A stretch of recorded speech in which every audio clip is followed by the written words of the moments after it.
सत्संगत जी, प्यार से कहना धन निरंकार जी।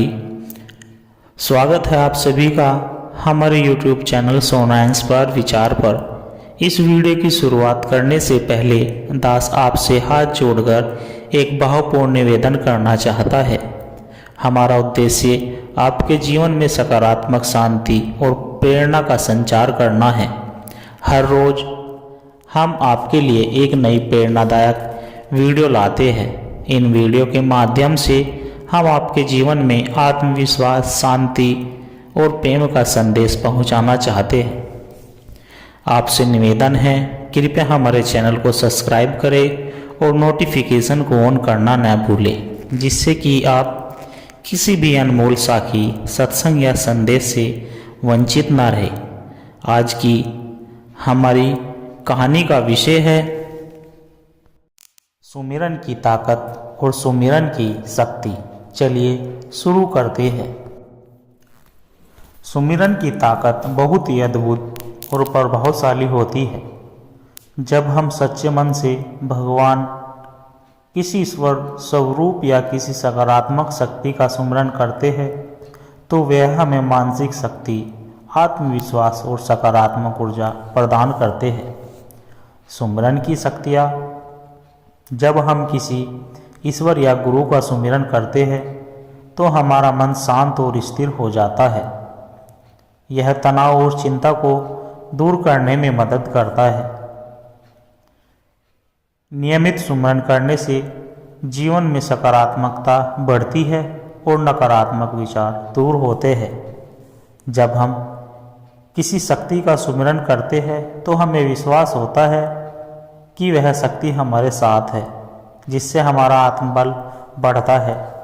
जीवन में आने वाली कठिनाइयों और बाधाओं को सुमिरन के माध्यम से हल्का किया जा सकता है, क्योंकि यह हमारे भीतर सहन शक्ति और समाधान खोजने की क्षमता को जागृत करता है। सच्चे मन से सुमिरन करने से हमें और हमारे मन, वचन और कर्म शुद्ध होते हैं, जिससे अच्छे काम करने की प्रेरणा मिलती है। सुमिरन से मन एकाग्र होता है, जिससे ध्यान करने की क्षमता बढ़ती है और बौद्धिक विकास होता है। जब हम निस्वार्थ भाव से सुमिरन करते हैं तो ईश्वर की कृपा हम पर बनी रहती है और जीवन में शुभ घटनाएं होती है। संत कबीर, तुलसीदास, गुरु नानक और अन्य संतों ने सुमिरन की महिमा का वर्णन किया है। कबीरदास जी कहते हैं, सुमिरन की सूधी जाको नाही, सो नर जामपुर जाही। अर्थात जो व्यक्ति सुमिरन नहीं करता उसे जीवन में कठिनाइयों का सामना करना पड़ता है। सुमिरन कैसे करें? प्रतिदिन सुबह और रात कुछ समय सुमिरन करें। सच्चे हृदय से और प्रेम पूर्वक सुमिरन करें। शांति से बैठकर ध्यान पूर्वक सुमिरन करना अधिक प्रभावी होता है। किसी मंत्र, भजन या ईश्वर के नाम का जप करें। सुमिरन केवल धार्मिक अनुष्ठान नहीं बल्कि आत्मिक और मानसिक विकास का माध्यम है। यह हमारे जीवन को खुशहाल, शांतिपूर्ण और सफल बनाने में मदद करता है। यदि हम नियमित रूप से सुमिरन करते तो जीवन में हर प्रकार की शक्ति और सकारात्मकता प्राप्त कर सकते हैं। सुमिरन में असीम शक्ति होती है। यह केवल एक साधारण क्रिया नहीं बल्कि आत्मा की गहराई से जुड़े ईश्वरीय संपर्क का एक माध्यम है। जब कोई व्यक्ति सच्चे मन से सुमिरन करता है तो उसे आध्यात्मिक, मानसिक और शारीरिक रूप से अनेक प्रभाव, लाभ प्राप्त होते हैं। सुमिरन हमारे बुरे कर्मों को नष्ट करने में सहायक होता है। जैसे आग सोने को शुद्ध करती है, वैसे ही सुमिरन आत्मा को शुद्ध करता है। कठिन परिस्थितियों में सुमिरन एक ढाल की तरह कार्य करता है। यह जीवन की परेशानियों को हल्का कर देता है और सही रास्ता दिखाता है। सुमिरन करने से मन शांत होता है और आत्मबल बढ़ता है। जब हम सच्चे मन से भगवान का नाम लेते हैं तो भय, चिंता और नकारात्मकता स्वतः ही दूर हो जाती है। वैज्ञानिक शोधों में पाया गया है कि नियमित सुमिरन करने से मानसिक तनाव कम होता है, हृदय की धड़कन संतुलित रहती है और शरीर के सकारात्मक ऊर्जा का संचार होता है। जब कोई व्यक्ति लगातार सुमिरन करता है तो उसे आध्यात्मिक ज्ञान की प्राप्ति होती है। उसका चित्त निर्मल और पवित्र हो जाता है, जिससे वह जीवन में गूढ़ रहस्यों को समझ पाता है। सुमिरन करने वाला व्यक्ति भगवान की कृपा का पात्र बनता है। संतों ने कहा है कि जो सुमिरन करता है उसे किसी प्रकार की चिंता नहीं सताती, क्योंकि वह ईश्वर की छत्र छाया में रहता है। कबीरदास जी कहते हैं, सुमिरन कर ले मेरे मना, भवसागर से तर जाएगा। अर्थात सुमिरन करने से जीवन के समस्त दुखों से मुक्ति मिलती है। गुरु नानक देव जी कहते हैं, नाम जपे कीरत करो वंड छाको। अर्थात भगवान का सिमरन करना, अच्छे कर्म करना और दूसरों के साथ प्रेम पूर्वक बांटना, ये जीवन के 3 मुख्य उद्देश्य होने चाहिए।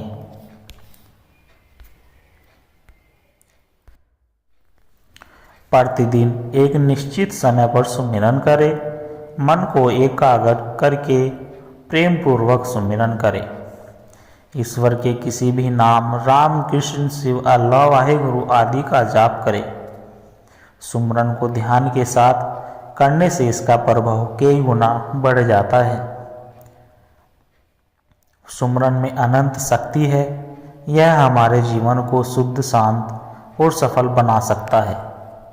जो व्यक्ति सच्चे मन से सुमिरन करता है उसे न केवल आत्मिक शांति मिलती है, बल्कि वह संसारिक बाधाओं से भी मुक्त हो जाता है।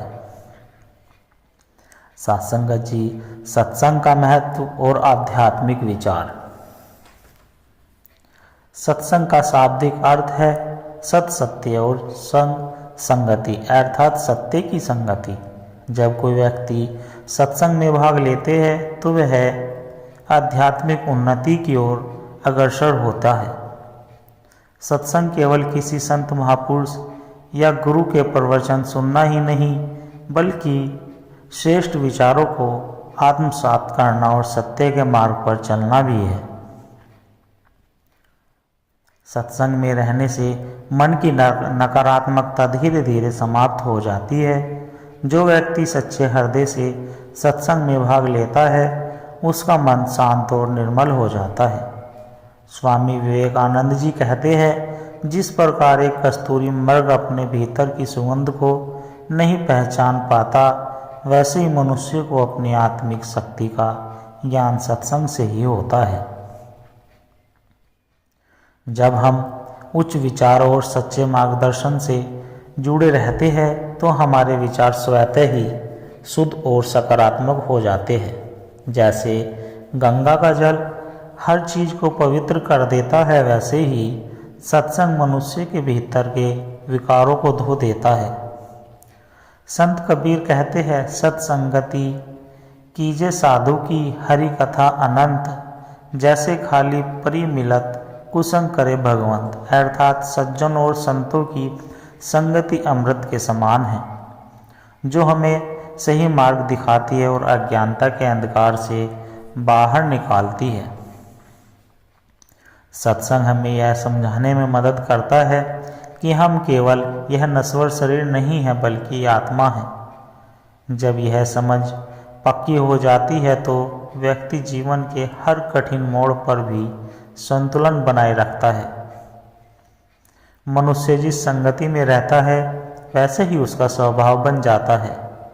यदि कोई बुरी संगति में रहता है तो उसमें भी वही दोष आ जाते हैं। तुलसीदास जी कहते हैं, कुसंगति सम नाहि अधमाई, सत्संगति सम नाहि प्रभुताई। अर्थात कुसंगति से अधिक बुरा कुछ नहीं है और सत्संग से अधिक उत्तम कुछ नहीं है। भगवान श्री कृष्ण ने भी अर्जुन को गीता में कहा था कि जो भक्त मेरी भक्ति में सत्संग करते हैं वे संसार सागर से सहज ही पार हो जाते हैं। सत्संग से ईश्वर पर विश्वास दृढ़ होता है और भक्ति की राह आसान हो जाती है। संत महापुरुषों की संगति करे, शास्त्रों और धार्मिक ग्रंथों का अध्ययन करे, भजन कीर्तन ध्यान और सुमिरन में समय दे, अच्छे विचारों और सकारात्मक ऊर्जा से जुड़े रहे, किसी भी नकारात्मक संगति से बचे। सत्संग केवल एक धार्मिक क्रिया नहीं बल्कि जीवन का आधार है। यह आत्मा को जागृत करने, मन को स्थिर करने और जीवन को सफल बनाने का सर्वोत्तम साधन है। यदि हम सत्संग के महत्व को समझें और उसे अपने जीवन में अपनाएं तो यह न केवल हमारे लिए बल्कि समाज के लिए भी कल्याणकारी है। सच्चे प्रेम की शक्ति। बहुत समय पहले की बात है। एक छोटे से गांव में राजा हरिदत्त नामक एक न्यायप्रिय और धर्मपरायण राजा राज्य करता था। वह अपनी प्रजा की भलाई के लिए सदैव तत्पर रहता और स्वयं की भी भक्ति ध्यान और साधना में लीन रहता था। लेकिन एक प्रश्न उसे सदैव विचलित करता रहता था, क्या संसार में सच्चा प्रेम और निस्वार्थ भक्ति संभव है? राजा ने इस प्रश्न का उत्तर जानने के लिए अपने राज्य के श्रेष्ठ संतों और ज्ञानी जनों से चर्चा की, परंतु उसे संतोषजनक उत्तर नहीं मिला। जब एक दिन उसके गुरु ने कहा, यदि आप सच्चे प्रेम और भक्ति की शक्ति को देखना चाहते हैं तो जंगल में रहने वाले महात्मा देवदास के पास जाए, वे ही आपको सही उत्तर दे सकते हैं। राजा ने तुरंत अपने कुछ सैनिकों और मंत्रियों के साथ जंगल की ओर प्रस्थान किया। जंगल के बीचों बीच एक शांत और निर्मल स्थान पर महात्मा देवदास की कुटिया थी। वहां जाने पर राजा ने देखा कि महात्मा बहुत ही साधारण वस्त्रों में प्रभु का स्मरण कर रहे थे। उनके चेहरे पर अलौकिक तेज था। राजा ने उनसे प्रणाम कर पूछा, महात्मन, मैं जानना चाहता हूँ कि क्या संसार में सच्चा प्रेम और निस्वार्थ भक्ति संभव है? महात्मा देवदास मुस्कुराए और बोले, राजन, इसका उत्तर मैं आपको एक साधारण कहानी के माध्यम से दूंगा, ध्यान पूर्वक सुनिए। कहानी का विषय था अन्य प्रेम की परीक्षा। बहुत समय पहले एक छोटे से गांव में गोपाल नाम का एक ग्वाला रहता था। वह बचपन से ही भगवान श्री कृष्ण का अन्य भक्त था। उसकी भक्ति इतनी प्रगाढ़ थी कि वह हर समय अपने प्रभु को याद करता और उनके भजन गाता रहता था। गोपाल की भक्ति की चर्चा दूर दूर तक फैल गई। एक दिन भगवान श्री कृष्ण ने उनकी शक्ति की परीक्षा लेने का निश्चय किया। वे एक वृद्ध साधु का रूप धारण करके उसके घर आए और बोले, बेटा, मैं बहुत भूखा हूँ, क्या तुम मुझे भोजन दे सकते हो? गोपाल ने प्रेम पूर्वक साधु को भोजन कराया। साधु ने भोजन ग्रहण किया और आशीर्वाद दिया। फिर उन्होंने एक प्रश्न पूछा, गोपाल, यदि तुम्हें किसी दिन यह ज्ञात हो जाए कि तुम्हारे प्रिय श्री कृष्ण अब तुम्हें कभी नहीं मिलेंगे तो क्या तुम उनकी भक्ति करोगे? गोपाल हंस पड़ा और बोला, स्वामी जी, मैं कृष्ण से प्रेम करता हूँ, इसलिए नहीं कि वे मुझे मार्गदर्शन देंगे या कोई वरदान देंगे, बल्कि इसलिए कि उनका स्मरण ही मेरे जीवन है। अगर वे कभी न भी मिले तब भी मेरा प्रेम और भक्ति बनी रहेगी। साधु मुस्कुराए और बोले, तुम्हारी सच्ची भक्ति और निस्वार्थ है। मैं ही कृष्ण हूँ और मैं सदा तुम्हारे साथ हूँ। गोपाल भाव विभोर हो गया और उसके नेत्रों में प्रेमाश्रु बहने लगे। महात्मा देवदास ने राजा की ओर देखा और पूछा, राजन, अब बताइए, क्या सच्चा प्रेम और निस्वार्थ भक्ति संभव है? राजा हरिदत्त की आंखों में आंसू थे। उन्होंने हाथ जोड़कर कहा, महात्मन, अब मुझे उत्तर मिल गया। सच्चा प्रेम और निस्वार्थ भक्ति वही है जो किसी स्वार्थ या अपेक्षा से परे हो। जब हम प्रेम में कोई शर्त नहीं रखते तब वह शुद्ध और अमर हो जाता है। महात्मा ने आशीर्वाद दिया और कहा, ठीक कहा राजन, यदि संसार में हर व्यक्ति इस प्रेम और भक्ति को अपना ले तो समस्त पीड़ा और दुख समाप्त हो जाएंगे। भगवान केवल भक्त के प्रेम को देखते हैं, उनकी अपेक्षाओं को नहीं। राजा ने महात्मा को प्रणाम किया और मन में यह संकल्प लिया कि अब वे भी निस्वार्थ प्रेम और भक्ति का मार्ग अपनाएंगे। संगत जी, इस कहानी से हमें यह शिक्षा मिलती है कि सच्चा प्रेम और भक्ति किसी अपेक्षा से कम नहीं बल्कि हृदय की शुद्धता से होती है। भगवान या किसी से प्रेम केवल लाभ पाने के लिए नहीं बल्कि प्रेम की अनुभूति के लिए होना चाहिए। निस्वार्थ प्रेम और भक्ति हमें सच्ची शांति और आनंद प्राप्त करती है। प्रेम और भक्ति में जो मांग होती है वह सौदा बन जाती है, लेकिन जो समर्पण होता है वह अनंत आनंद देता है। सत्संग जी, आत्मा की शुद्धि और ईश्वर से मिलन का मार्ग। सत्संग दो शब्दों से मिलकर बना है, सत अर्थात सत्य और संग अर्थात संगति। अर्थात सत्संग का वास्तविक अर्थ सत्य की संगति, संतों की संगति, अच्छे विचारों की संगति और ईश्वर के नाम का स्मरण। जब हम सत्य के मार्ग पर चलते हैं, ईश्वर की भक्ति करते हैं और संतों के वचनों को सुनते हैं तो हमारा जीवन सुधर जाता है और आत्मा की उन्नति होती है। संत कबीर जी ने कहा है, संत मिले संतोष धन, सिमरन मिले गोपाल, लाभ लोक पर लोक का मिले अमोल विहार। अर्थात सत्संग से हमें ईश्वर का सुमरन करने की प्रेरणा मिलती है और यह जीवन और परलोक दोनों के लिए लाभकारी होता है। सत्संग मनुष्य के जीवन में एक दीपक के समान कार्य करता है जो अज्ञानता के अंधकार को दूर करता है और आत्मज्ञान का प्रकाश फैलाता है। सत्संग के अनेक लाभ है, जैसे मन की शुद्धि। मनुष्य के मन में अनेक प्रकार के विकार होते हैं, क्रोध, लोभ, मोह, अहंकार, ईर्ष्या आदि। सत्संग में जब हम भगवान के भक्तों की संगति में बैठते हैं और उनके विचार सुनते हैं तो हमारे मन की अशुद्धियाँ धीरे धीरे समाप्त हो जाती है और मन शांत एवं निर्मल हो जाता है। अच्छे संस्कारों का निर्माण। सत्संग से हमें अच्छे विचार और उत्तम संस्कार प्राप्त होते हैं। जब हम बार बार किसी संत या ज्ञानी पुरुष के वचन सुनते हैं तो वे हमारे जीवन में स्थायी रूप से बस जाते हैं और हमारे आचरण को बदल देते हैं।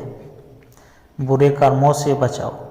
बुरी संगति मनुष्य को पतन की ओर ले जाती है, जबकि सत्संग उसे सत्य, धर्म और ईश्वर की ओर आकर्षित करता रहे। तुलसीदास जी कहते हैं, सत्संगति मुद मंगल मूला, सोई फल सूधी सब साधु सूला। अर्थात सत्संग की सभी मंगलकारी कार्यों का मूल है और यह हर प्रकार के कष्टों को समाप्त करता है। आत्मज्ञान की प्राप्ति। सत्संग हमें यह समझाने में सहायता करता है कि हम केवल शरीर नहीं बल्कि आत्मा है। यह संसार नश्वर है लेकिन आत्मा अमर है।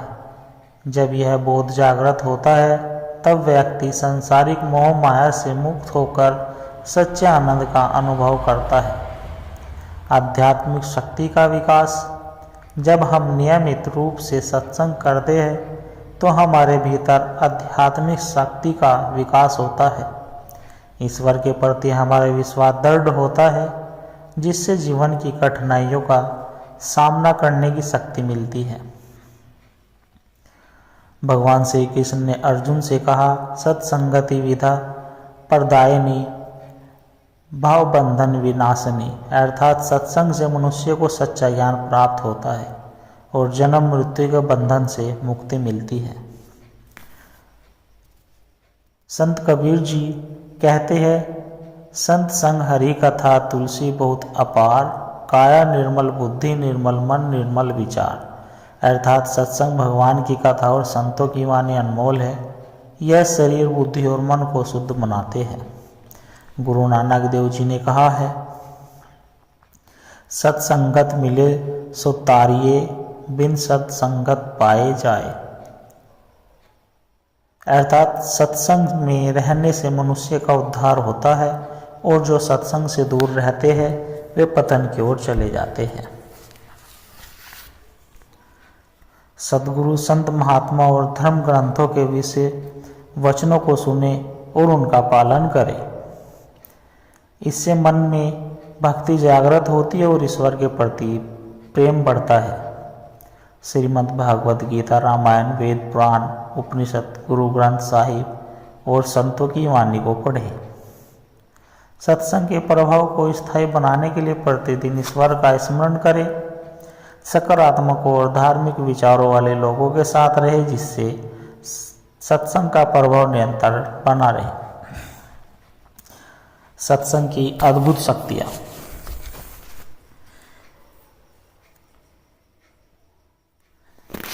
एक बार एक व्यक्ति सत्संग में गया। उसने वहाँ केवल 1 घंटा बिताया और संतों की वाणी सुनी। उसके मन में यह विचार आया कि वह अपनी बुरी आदतों को छोड़ देगा और सच्चाई के मार्ग पर चलेगा। धीरे धीरे उसका जीवन बदल गया और वह एक आदर्श व्यक्ति बन गया। समय बीतने के बाद जब व्यक्ति वृद्ध हुआ तो उसने अपने बच्चों से कहा, यदि मैंने उस दिन सत्संग में 1 घंटा न बिताया होता तो आज मेरा जीवन अंधकार में डूबा होता। इससे यह सिद्ध होता है कि सत्संग केवल कुछ समय के लिए आनंद प्रदान नहीं करता, बल्कि यह जीवन की दिशा और दशा दोनों बदल सकता है। सत्संग आत्मा की खुराक है। यह हमें पाप से पुण्य की ओर, अज्ञान से ज्ञान की ओर, अशांति से शांति की ओर ले जाता है। जो व्यक्ति सत्संग करता है उसका जीवन सफल और सुखमय हो जाता है। यदि आप अपने जीवन में सकारात्मक बदलाव चाहते हैं तो सत्संग को अपनाएं। यह आपके मन, हृदय और आत्मा को पवित्र कर देगा और ईश्वर के निकट ले जाएगा। सत्संगत जी, यह प्रेरणादायक कहानी विचार अगर आपको अच्छे लगे हो तो चैनल को सब्सक्राइब कर दे और दास को आशीर्वाद दे कि हर रोज आप जी के चरणों में एक ऐसी ही प्रेरणादायक कहानी विचार, साखी, सत्संग विचार आदि लेकर आता रहे। सत्संगत जी प्यार से कहना, धन निरंकार जी।